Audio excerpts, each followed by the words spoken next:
तर अगदी घरगुती साहित्यापासून मी बनाना केक बनवलेला होता. कसा बनवलेला होता ते आपण पुढे बघूयात. तर इथे मी बनाना घेतलेले आहेत 3 आणि अशा पद्धतीने आपल्याला छान पिकलेलीच केळी घ्यायची आहे. केळी सोलून झाल्यानंतर अशा पद्धतीने कट करून घेतलेली आहे आणि फोकच्या साहाय्याने मी तिला स्मॅश करून घेतलेले आहे. त्यानंतर त्याच्यामध्ये मी 1 वाटी रवा घातलेला आहे. मिक्सरमध्ये बारीक करून घेतलेला होता मी रवा.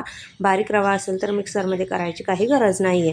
व्यवस्थित छान चाळणीने चाळून घेतलं. त्यानंतर 1 वाटी पिठी साखर घातलेली आहे. तीही चाळणीने चाळून घेतलेली आहे आणि सगळं बॅटर जे आहे ना व्यवस्थित छान मिक्स करून घेतलं. त्यानंतर त्याच्यामध्ये अर्धी वाटी आपलं रूम टेम्परेचरचं दूध घातलेलं आहे आणि व्यवस्थित छान मिक्स करून झाल्यानंतर 15 ते 20 मिनटं तसंच झाकून ठेवून दिलेलं आहे. तोपर्यंत इकडे आपण 15-20 मिनटं कढई जी आहे ना ती प्रीहीट होण्यासाठी ठेवून दिलेली आहे.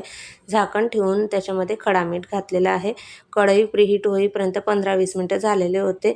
अर्धा चमचा बेकिंग सोडा, अर्धा चमचा बेकिंग पावडर आणि अर्धा चमचा नमक घातलेलं आहे आणि इथे व्हॅनिला इसेन्स घालत आहे. व्हॅनिला इसेन्स नसेल तर वेलची पूड घातली तरीही चालते.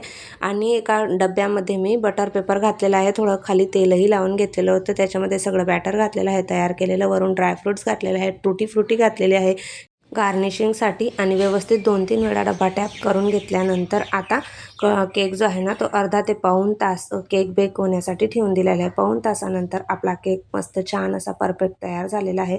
थोडा वेळ थंड झाल्यावर केक आता काढून बघत आहे. मस्त छान असा घरगुती साहित्यापासून आपला बनाना केक इथे तयार झालेला आहे. पूर्ण रेसिपी डिटेलमध्ये बघायची असेल तर खाली दिलेल्या त्रिकोणावर क्लिक करा. संपूर्ण प्रमाणासहित डिटेल रेसिपी दिलेली आहे. आवडलं असेल तर लाईक करा, शेअर करा, सबस्क्राईब करा.